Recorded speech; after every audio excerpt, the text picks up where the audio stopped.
Adi, suntem la episodul numărul 3. Bine ați revenit la podcastul nostru. I-am găsit și numele, evident nu putea să se cheme altfel decât Hai să trăim mult și bine.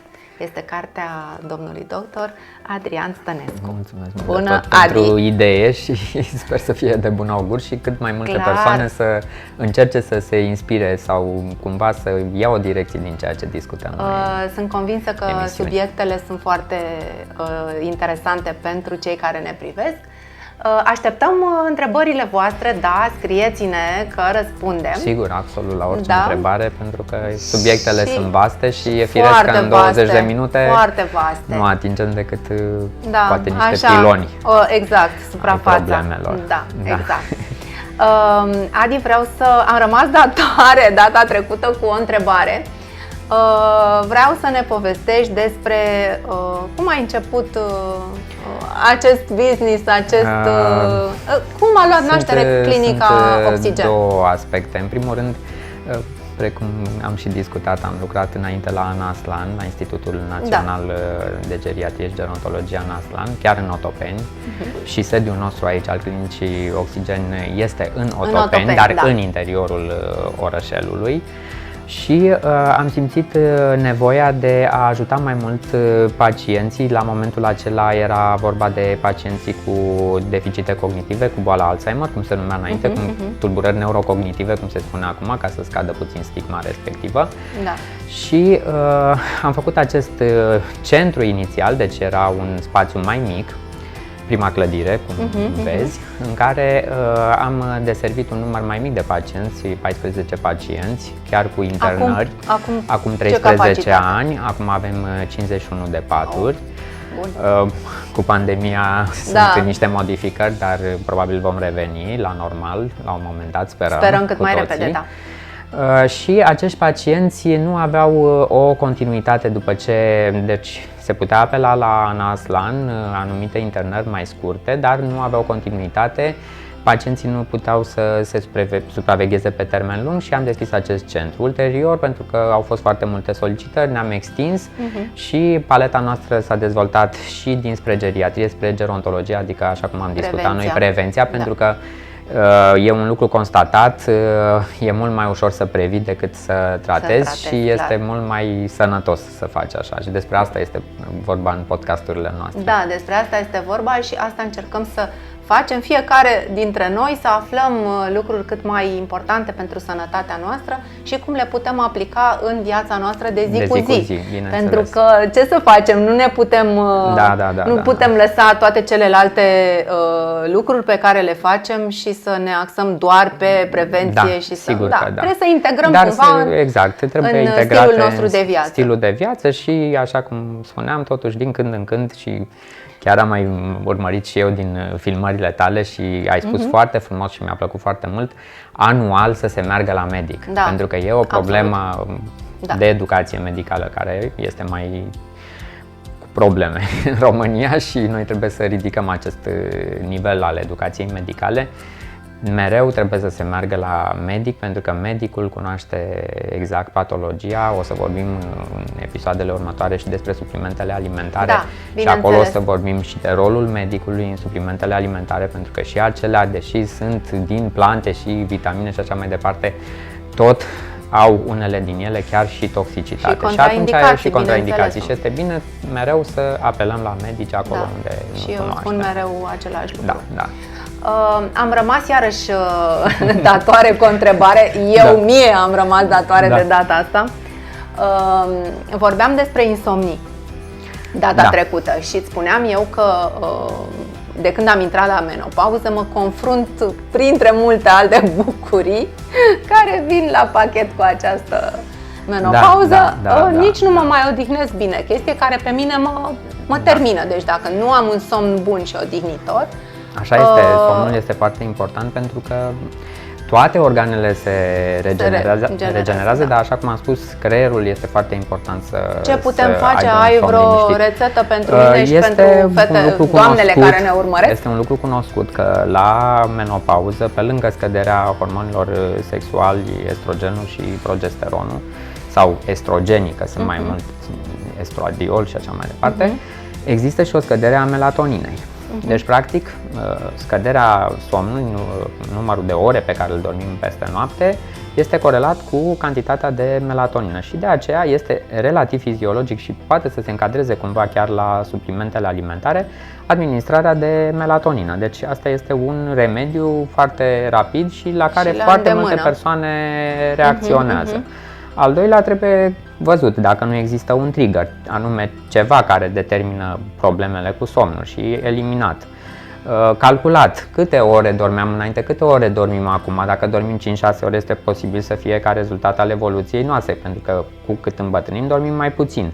Și atunci să facem în așa fel încât să ne culcăm la ora potrivită, că dacă ne băgăm la ora 10, normal că ne trezim la ora 4 dacă dormim 6 ore. Eu dorm de mulți ani, ți-am mai povestit, 6 ore. Asta este somnul meu normal, se spune că trebuie să dorm 7-8 ore. Zic eu, dar, într-adevăr, mă trezesc odihnit, pentru că și acolo sunt mai multe faze ale somnului, cu faza REM, cu toate fazele acelea în care uneori ne odihnim, în unele nu ne odihnim. Există acum niște inele de-astea de tip smart, care spun câte ore dorm, cât a fost somnul odihnitor, ceasuri, există tot felul de dispozitive. Aplicații. Deci, somnul poate fi reglat prin administrarea de melatonină. Ideal ar fi fără tranquilizante, pentru că ele pe termen lung determină deficite cognitive, deci dacă s-ar putea, eventual sunt tot felul de ceai desunătoare și de produse naturiste care ajută bien dormit și toate denumirile care există. Și de asemenea această reglare a orei la care ne culcăm. Dacă într-adevăr dormim 6 ore, ne calculăm la ce oră vrem să ne trezim, scădem și atunci ne culcăm. Adică eu mă culc de obicei pe la 11:30-12 și până atunci sunt activ, adică fac ceva, nu pierd timpul. Deci poți să fii activ și să-ți mărești capacitatea de activitate. Și iarăși ce am observat este că atunci când mergi la culcare, eu cel puțin, încerc să nu mă mai uit pe telefon, să închid calculator, ecran, chiar și televizor, adică nu mă mai uit în dormitor. Și de asemenea lucrurile care se cunosc, meditația, rugăciunea care ajută foarte mult să ne limpezim, să ne liniștim și să adormim în final. Așa, niște sfaturi mici. Mici, să vedem dacă funcționează. Așa, ce vorbeam astăzi despre? Noi am spus așa că am început cu ceea ce înseamnă dietă sau hrană, în care introduceam și hidratarea, activitatea fizică, nivelul de stres de care am discutat puțin, somnul despre care am discutat și pe lângă toate acestea trebuie să discutăm puțin și despre activitatea noastră psihică, deci ce face creierul, importanța activării creierului, pentru că de fapt noi putem să ne activăm creierul și sunt diferite exerciții de stimulare cognitivă pe care le putem efectua și toată această activitate psihică pe care, dacă știm cum să o coordonăm, ne poate face și ea viața mai frumoasă. Dar de ce când ne gândim la bătrânețe, creierul este ultimul lucru pe care îl amintim sau la care te gândești, ai pus o întrebare extraordinară, pentru că mă întâlnesc cu lucrul ăsta. De exemplu, eu le spun, vin persoane cu acest debut de boală de memorie, cu probleme de memorie, încep să uite cheile, lucruri care pot să fie sau nu importante. Și le spun diferite terapii și le spun ce ar trebui să facă pe termen lung și stau așa și se gândesc, vai, da, așa de scump e. De ce? Pentru că nu avem educație. Dacă îi spui cuiva că un implant dentar e 500 de euro, îi se pare firesc. Adică este puțin incredibil tu să-i spui, hai să facem niște terapii pentru creierul tău și el să zică, dar e puțin cam scump, ce facem? Ce înseamnă puțin cam scump? Nu știu, deci indiferent de nivelul de costuri, stau mai mult să se gândească apropo de importanța pe care o dăm noi creierului. Da? Și zic, lasă că o să fac mai încolo, nu, poate nu o fi așa de important, mai e până ajung eu de 70 de ani. Însă procesele acestea cognitive, nu dacă nu se întâmplă pe parcurs și dacă noi nu avem grijă să ne îngrijim de sănătatea mentală, din păcate lucrurile evoluează. Da? Cum ar trebui să abordăm tema asta? Vă spun ceea ce se întâmplă în țările civilizate, da? Deci undeva pe la 50-60 de ani, acum chiar se numește în Statele Unite cognoscopie. Așa cum faci o colonoscopie între 40-50 de ani, poți să faci această evaluare a memoriei care se numește cognoscopie sau se numește pur și simplu o evaluare a memoriei, care durează o oră și îți evaluezi nivelul... Mie frică, poți să faci tu asta? Da, Bine? sigur. O să merg și nu și spunem eu la dată. nimeni. Bine. Așa, ce rezultate are chestiunea asta? Îți spune nivelul tău cognitiv la un anumit moment.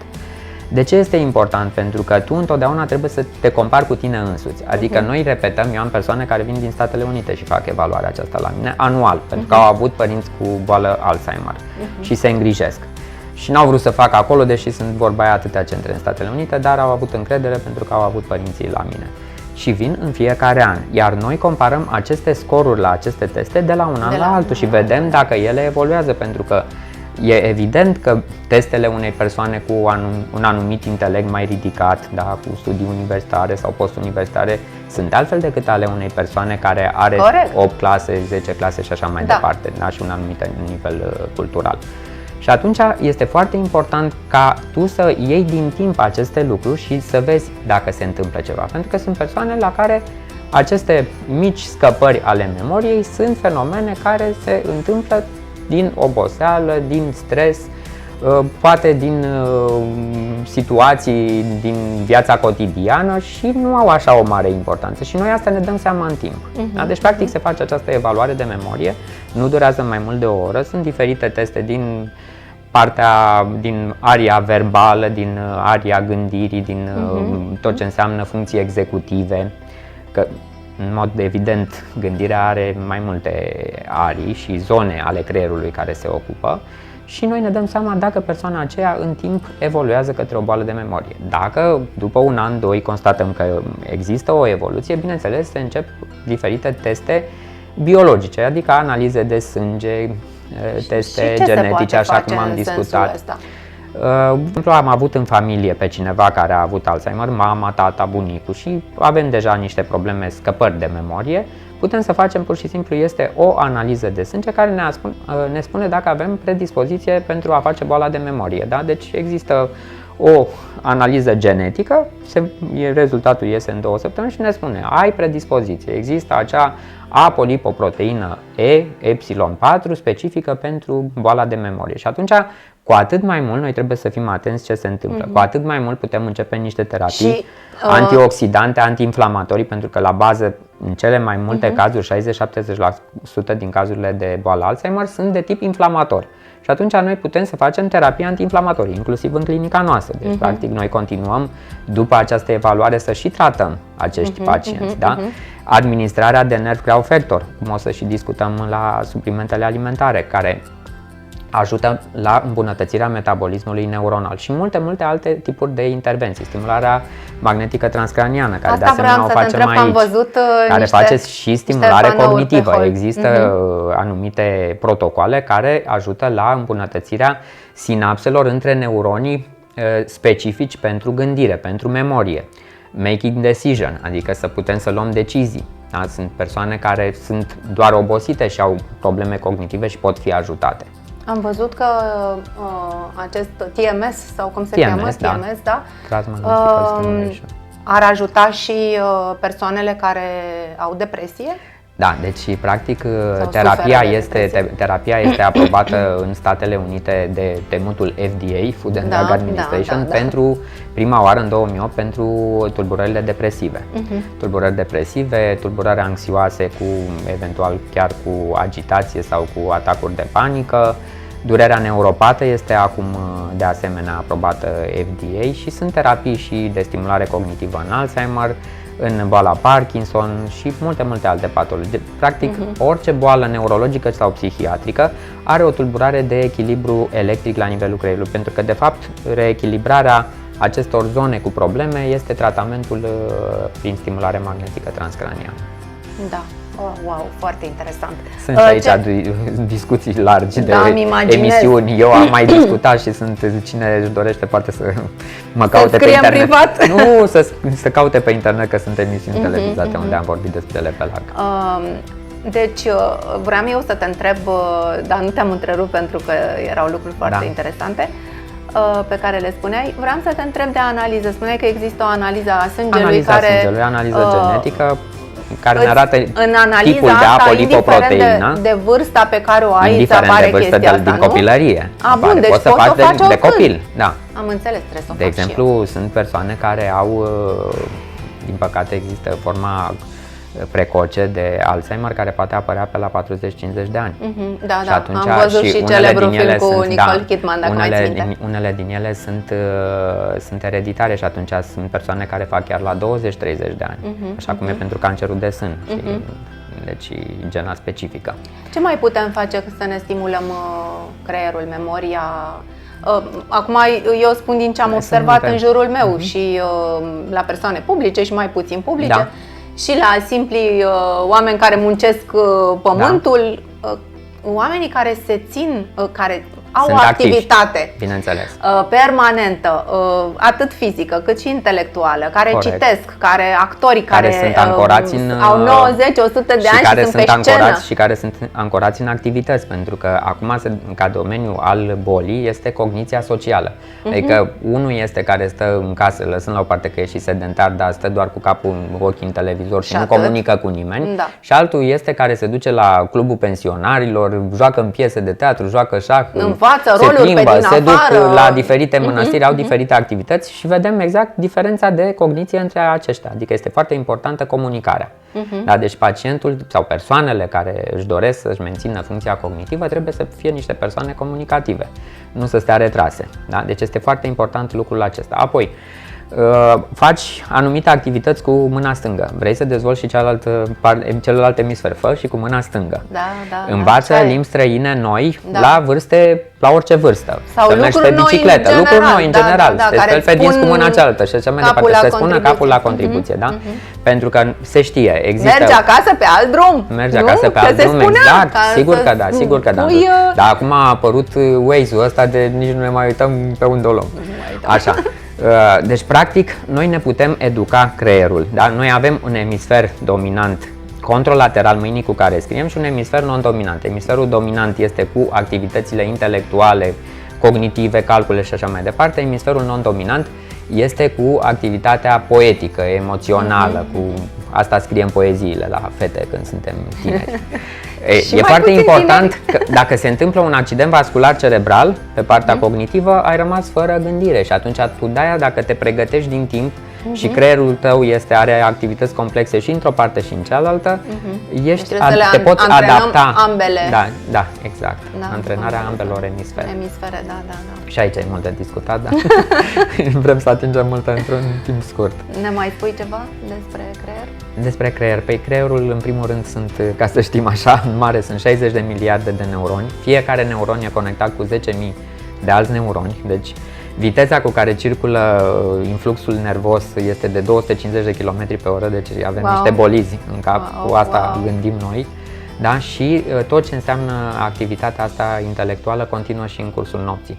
De fapt, sedimentarea informațiilor au loc în somn și de aceea este foarte important să dormim bine.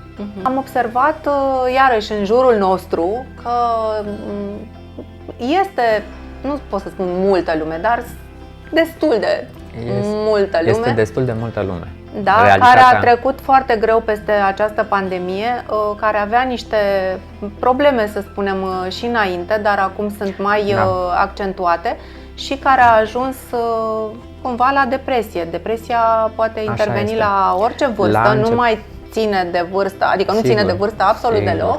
Și este în sfârșit recunoscută ca fiind, nu știu, la începutul boală pandemiei, sau cum se numește depresia? E o boală este sau o tulburare depresivă. O tulburare depresivă. La începutul pandemiei, prin februarie, martie, aprilie 2020, chiar am denumit-o pandemia emoțională corona. În sensul că eu intuiam acest lucru tocmai prin lipsa acestei comunicări socialului, retragerii, a faptului că nu știam ce urmează. Creierul nostru este foarte sensibil și reacționează la nivel de neuromediator, de neuromodulare și scade pur și simplu acest nivel de serotonină și apare depresia. Bineînțeles, persoanele care au o predispoziție, fie familială, fie proprie, fie au avut anumiți, cum le spuneam noi, triggeri în copilărie, lucruri pe care ei nici nu și le reliefează în cadrul consultațiilor noastre. Noi constatăm că ei nici nu-și aduc aminte anumiți triggeri, anumite fenomene care s-au întâmplat de obicei în copilărie.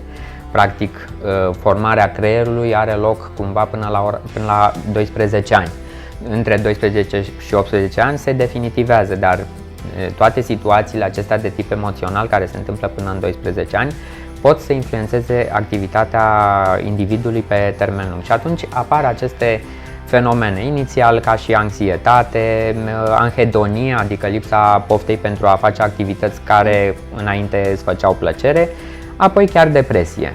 După care, dacă depresia durează mai mult de 3-6 luni, pot să apare, din păcate, și alte complicații, mergând până la tulburările comportamentale, adică pacienți care, tot așa, din păcate, au nevoie în final de medicație antipsihotică.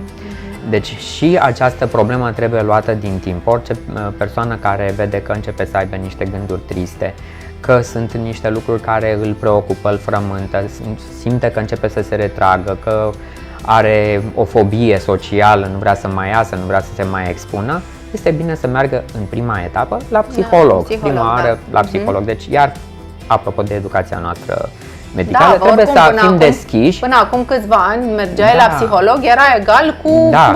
Acum să zicem, ne-am mai deschis puțin nu se mai și se merge la psiholog, e acum bariera către psihiatru, dar sunt totuși situații, iar depresia este o boală, nu e o boală rușinoasă, este o situație care se întâmplă și știm multe vedete care și-au recunoscut această problemă și s-au tratat sau au făcut psihoterapie sau au făcut alte terapii alternative și au scăpat, adică este un lucru pe care trebuie să-l recunoaștem și să-l tratăm. Adi, îți mulțumesc și pentru astăzi, sper că am răspuns măcar așa cum spuneam la început câteva întrebări, le așteptăm în scris. Dacă vreți să ne scrieți și să ne puneți întrebările voastre și pe mail-ul spitalului și pe mail-ul spitalului, bineînțeles, și pe adresele mele pe social media peste tot. Și ne vedem peste 2 săptămâni cu un alt podcast care se cheamă tot Hai să trăim mult și bine. Mulțumesc.